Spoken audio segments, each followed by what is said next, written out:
What's good? What's good? Welcome to the Epic Entertainment Critics. I'm Antoine. All right.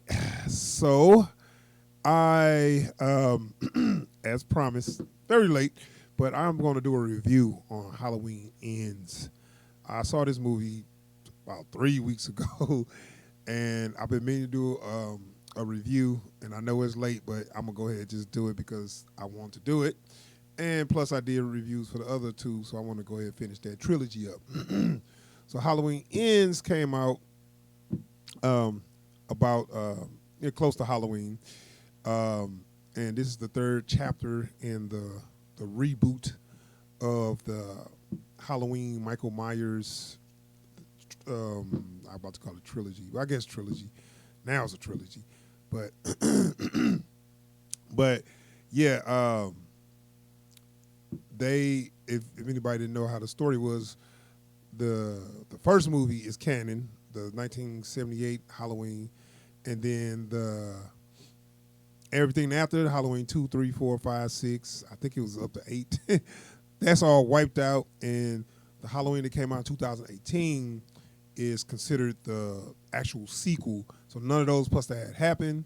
So according to them, Michael Myers got locked up in a crazy home after, in the mental institution after the events of the first Halloween, and he's been there for 40 years.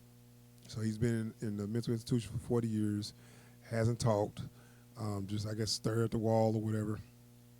And then in the 2018 Michael Halloween, he escaped. Went back to the old neighborhood and came after. Well, you know what? Interesting enough, he didn't come after Lori, and Lori is crazy out of her mind now. And now all she do is think about Michael Myers for 40 damn years. Didn't do nothing with her life. She do have a kid and a grandkid, but she ruined her marriage because she's so obsessed with Michael and all that stupid stuff. So, okay, I'm gonna go ahead and show this trailer for the Halloween Ends. So anybody get like kind of a refresher on what the movie kind of looked like, and then I'm gonna come back with my full review. It's been 4 years since Michael Myers vanished without a trace. Hello?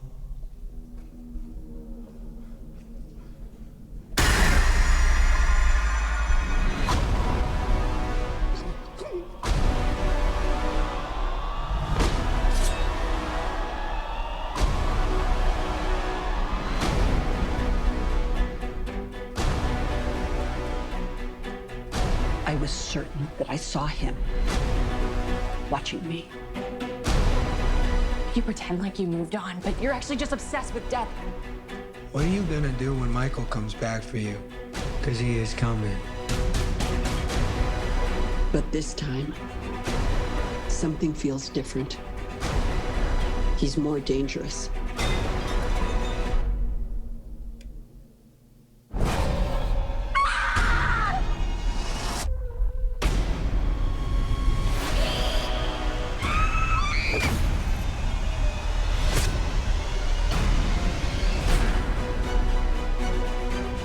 He killed my daughter. But tonight, I will kill him. Come and get me.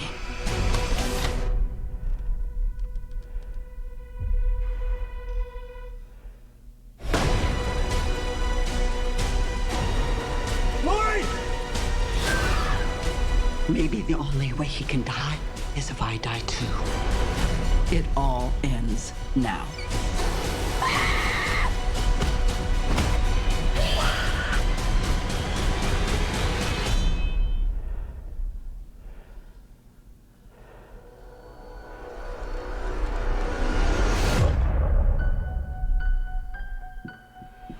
You came here to kill me, so do it.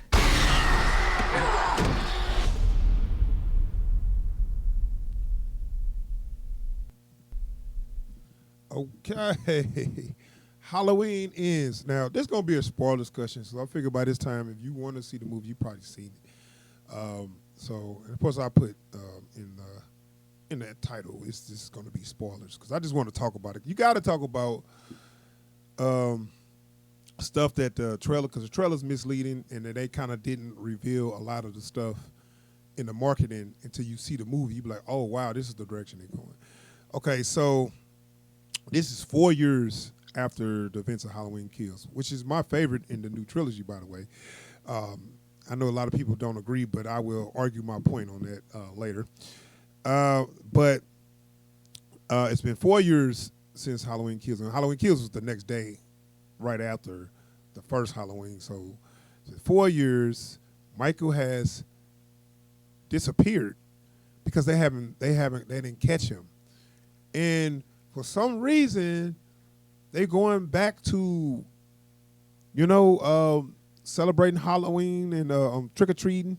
They still got kids running around outside trick or treating, and you know something, it just don't happen like that no more. People don't just let kids walk around in neighborhoods and trick or treat like they used to. Back in the day, that was fun. It was fun going to neighborhoods, knock on doors, trick or treating. It was fun. Now, it's not like that. Nobody comes to my door, not because I'm a scary guy or nothing. It's just nobody goes trick or treating in neighborhoods, man. People buy their kids candy or whatever and kind of do it. They kind of do a closed community kind of thing, whatever. But that's cool. But my point is, this is outdated. You don't see kids running around like that. But they still got kids running around unattended, by the way. This dude has not been caught. This dude killed, I don't know how many people in Halloween Kills, and he hasn't been caught, and they still got kids running around trick-or-treating. Okay, y'all. So anyway, and they're not even looking for him. That's what y'all need to stop with that. So, okay, and they make, everything's back to normal. Laurie is no longer obsessed. Now she's baking pumpkin pie and she's living with her granddaughter. As you know, at the end of Halloween Kills, her daughter died. Michael got her at the last minute or whatever. So now she's with her granddaughter, and for some reason Laurie seems happy. She's baking pumpkin pie. Her and her daughter seems very happy together. Her granddaughter, and she's either doing flirtatious stuff with the old sheriff that she was cool with. I wish they stopped this. Older people in these movies, they want to relive their youth by flirting like they did when they was in their 20s. It's like, dude, if y'all gonna hook up, y'all need to hook up. Stop doing this old flirting stuff they doing. The stuff they doing is things that people do when they're young and in love, not old and tired. By the time you're old, like, look, we're gonna do this or what? All right, get in the car, come on, because when you're in your 50s and 60s, you ain't finna do all that. But I digress. So she got a little relationship with the old sheriff, and she's happy. So the story is more centered around this guy here, Corey. Corey is kind of the new character in the show, and he's a guy that he went to babysit for somebody, and they set it up like Michael Myers was about to attack him. They set it up where it was kind of a cool little setup. I really like this beginning scene where he go to somebody's house that needed a babysitter. It was older couple, not too old, middle-aged couple. They was going to a party, and they regular babysitter could not make it, so they called Corey. He was a guy who used to do their yard work. He do odd jobs. He seemed like he was a smart guy because he was about to go to college and da-da-da. And so they was like, okay, could you babysit? He said, yeah, no problem. I need the money. And so he's babysitting. And so things started to happen. He heard a noise. There was a knock at the door. He went in the other room. He come back. The door was wide open. He go to the kid is now. He can't find the kid. And he come to find out the kid was pulling a prank on him. And it was kind of messed up. This whole scene was kind of messed up because he ended up accidentally killing the kid. The way they set it up, it is possible. it was the kid did a prank on him, locked him in a room, and Corey may be a little claustrophobic or just a little scared because it was dark in the room. It was like an attic, and he's kicking the door. He's kicking the door like, open this damn door, open the door, and he kicking the door, and kid opened at the same time. Door hit him. He fell over the banister, and they made it clear that it was in a 3-story house, which I don't know why that house is so high, but it was like real high. So 3-story house, kicked him over the banister, he fell. Soon as the parents come home, they see their son fall off the banister and hit his head and die. And then she look up and Corey looking down, like, you killed my son. So that kind of starts there. And we was wondering, like, whoa, what's going to happen to Corey? He's going to go to jail. So Corey didn't go to jail. It was an accident. But now in town, they kind of treat him as like a freak or something, which it just killed me. Why don't anyone move? Like, everybody just stays there. Like, you don't have to be rich to relocate somewhere else. Haddonfield, Illinois is where they at. So anyway, so Corey is now the main, point of the story. And so now he's getting bullied by people because they know he's known for this, killing the kid. It was an accident, but he's kind of known in the town. And that's the thing, man. If you see these bullies, you're going to laugh. He's getting bullied by a couple. So he's like in his 20s now. This is like a couple years. So I don't know when that happened. That might have happened when the Halloween Kills was going on. But, he's a little older now. He's like 22. He didn't go to college. All this kind of ruined his life, right? Because, him being, I guess it was on the news. He can't get a job because people remember him from that, and whatever. So he goes to, he's working at a little mechanic shop. I think his uncle owns it, so he kind of doing that to make ends meet or whatever. So he's getting bullied and stuff because people know who he is or whatever. But these bullies are like, really, y'all, and it's a cliche kind of bullying too. They pull up in their car and then they all jump out. Hey, buddy! Like, come on, man. Dude, 22 years old. They still in high school, but somehow they bullying this guy. So anyway, that's kind of set him off, and we go from there. And Lori, and so let me give my thoughts on all this. So I'm looking like, where they going with this? They showing this character getting bullied. They haven't showed Michael the whole time. And so they kind of setting up Corey. They showing him getting bullied. People treat him like crap. And then he runs into the mother of the child that died from the accident. And she's all mad. She blamed him, da-da-da. So it's like he's coming to a boiling point or whatever. And then he ended up running into Michael Myers, and then so he sees Michael. Michael's about to kill him, and they had like a flash of all the stuff that happened to him, and then Michael let him go. And then we were like, this is life flashing before his eyes, or is they saying that him and Michael have a psychic link or something? Not clear on that. You kind of interpret that how you want it, because they didn't really clearly tell you what the hell's going on. But this is the thing. So you think, okay, so now Corey is going to be the killer. No, Corey's still figuring stuff out. Corey, after this encounter with Michael, he don't just like, which I guess is cool, but he don't just click and be like, okay, I'm going to get everybody to bully me. No, he still kind of figured things out. So now he hooks up with Lori's granddaughter, which, for some reason she wants to talk to him. And he kind of like not even trying to holler. She like really likes him for some reason. They never really gave her a good reason to like him. But they're talking, and he keeps on, like he's confiding in her how he's feeling. And it's kind of making him decide should he do this or not. And then he's steady getting bullied.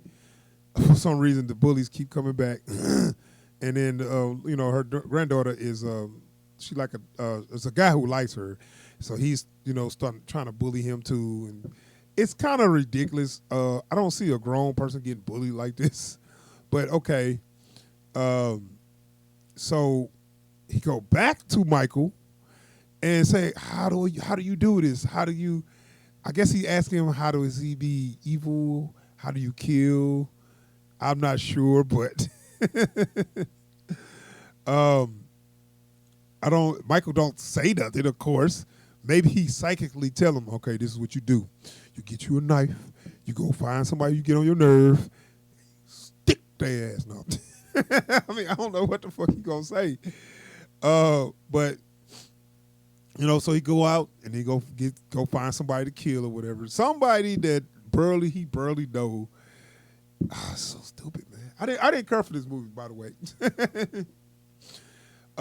So Corey's going after people who did him wrong in his life, and I think it's like a slow build up because it's people that had very little impact in his life that he's starting with, and then he's going higher up because he had like a crazy mother that treated him crappy, kind of like a abusive mother, but it was more like verbal abuse and all that, and and that just like it's like I guess he built up because I feel like his victims started from somebody who was rude to him once to somebody who actually did something to him, because it was another victim that he was at why was they at this radio station? So all through the movie they had this radio broadcast, and this guy at the radio station would for some reason they was hanging out there, I don't know why, and he came out, started talking crap to him, and then started saying, yeah, I know you the crazy kid that killed that kid, yeah, and you, Lori granddaughter, she crazy here too,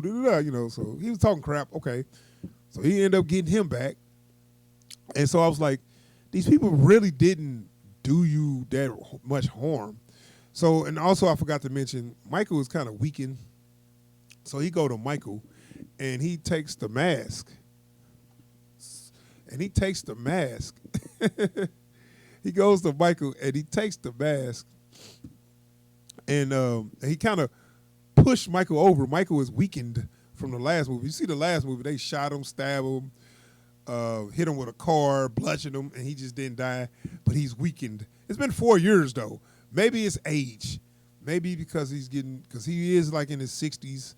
I mean, which is kind of ridiculous. I don't even know why they're going there with this story. He's old. He's almost 70 years old. He's weakened because he got injured, and he how's he alive? He's been alive for 4 years in this sewer pipe. That's where he's hiding at. He went down to a sewer pipe, and nobody know he's there, and he's hiding there. I guess he's just standing there. I don't know. I think he's eating dead animals. He's eating animals that come in there. That's how he's living. I don't know. I guess. Right. I guess I think they said had something where saying like one of the homeless people, he'll feed them, like he'll throw animals in there for him or whatever. Because a homeless guy said, yeah, when somebody go in that pipe, they never come out. I guess Michael might be eating them. Is he eating people, or is he just animals? I figured maybe I didn't hear him right. Maybe he was throwing animals in there, eating animals or something. So maybe he was eating people. I don't know. I mean, what is he drinking? He got to drink something. Sewer water. Oh God, you won't be able to live on that. So that's too much bacteria and shit. No. We don't even want to think about that. Let's just go with the story. So yeah, he go in there. He go back to Michael after he tried to kill somebody. It didn't go so well. So he go back to Michael, grab his mask, and then they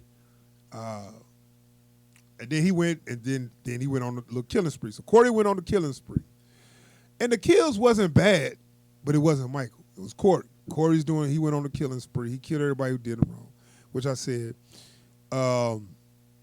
And then his final target was Lori, because Lori early in the movie when he was dating his daughter told him, I don't want you dating my granddaughter. Blah, blah, blah. I see the evil in your eyes. I see what's in your eye, the same thing that was in Michael's eye, blah, blah, blah. So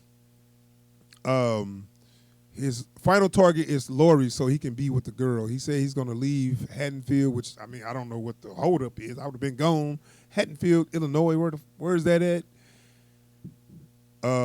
What's stopping you from leaving? I don't know. But they said they was gonna leave. She packing her bags, his granddaughter and all that. And Lori is really trying to stop her daughter. Her granddaughter. So he's gonna try to kill Lori. So as you see in the movie where it looks like, she got that gun and all that. That's Corey, not Michael. They kind of they pulled the okey doke on you. They pulled the switcheroo. And, they have a final confrontation, and Michael's not formidable. Michael is not strong like, I'm sorry, I said Michael. Corey is not formidable. He's not strong like Michael. He's not resilient. They showed this one scene where he came at somebody and they smashed his hand in the door. He's like, oh, God damn it, my hand. You know what I'm saying? Michael, that wouldn't phase him at all. Yeah, so that whole, it's an okay little end scene. It was kind of decent, but it wasn't Michael. I wouldn't mind seeing a copycat kind of deal, but I think it would have been better if they didn't let the audience know it was a copycat, or we could have suspected and then we found out at the end. But they kind of let us know from the word go from the beginning that Michael was not the killer. It was Corey. And of course we get Michael get his final appearance at the end. He grabbed a mask and was like, let me show you how it's really done, boy. And Lori take on Michael hand to hand in the kitchen as you see that little fight scene. End up beating him and cutting his wrist and all that stuff, and I'm like, okay. And then they take the body to the auto to a junkyard where they smashed cars up and put his body in there and destroyed his body. Like, he's no way he can come back. And that was the end, man. And I apologize if I talked a little too long on that, but that whole, I'm telling you, that movie did not. I didn't care for it because of this is the thing. Jamie Lee Curtis, to me, made it about her and Michael, and nobody really cared about.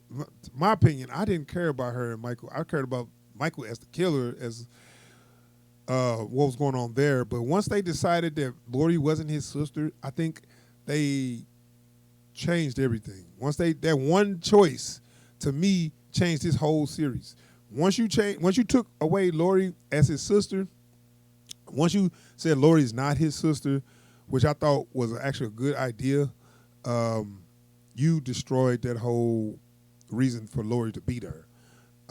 This whole I'm obsessed with because I'm trying to beat Michael and all this. He didn't even care about her the whole time. She was just somebody in the way, and it made more sense when it was his sister, where he actually was targeting her, and it was not stop coming after her. I can understand her being obsessed because this dude will not stop chasing you. That makes sense. But if you just another one of the victims that was there, and you ain't special, why are you devoting all your life to this? This is stupid. It's stupid. And I just think Jamie Lee Curtis, and I like Jamie Lee Curtis, I always have, always been a fan. But to make it all about her, I thought, like, okay, that was kind of a mistake.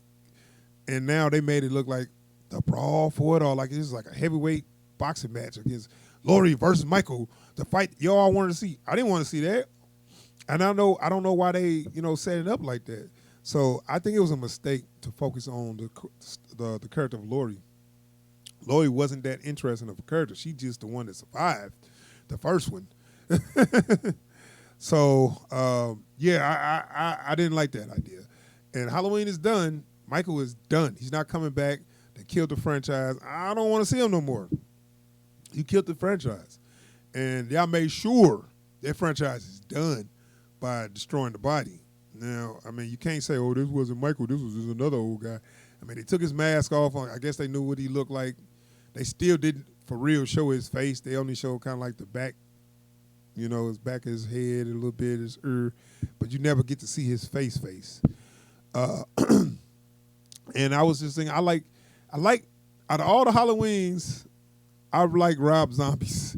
The 2007 Halloween, that is my favorite one because they gave more backstory. They gave more what was going on in Michael's head. You know, I like that, man. The shape. He's just an evil presence. That's stupid. Why you give him a name? Why you give him he had a family. He's a man.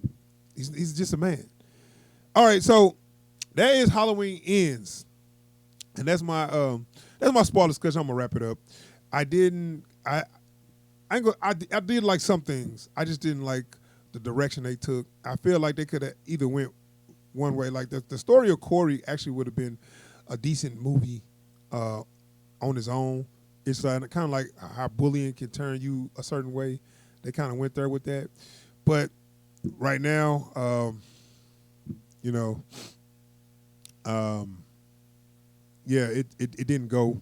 It didn't go together. So I'm gonna be out of here. I know I went on too long. I know nobody's watching this long, so I'm gonna be out of here. Thanks for checking out the video. Please subscribe to the channel and hit the bell icon so you get alerts anytime I post new videos or if I live stream. All right, I'm gonna be out of here. Peace.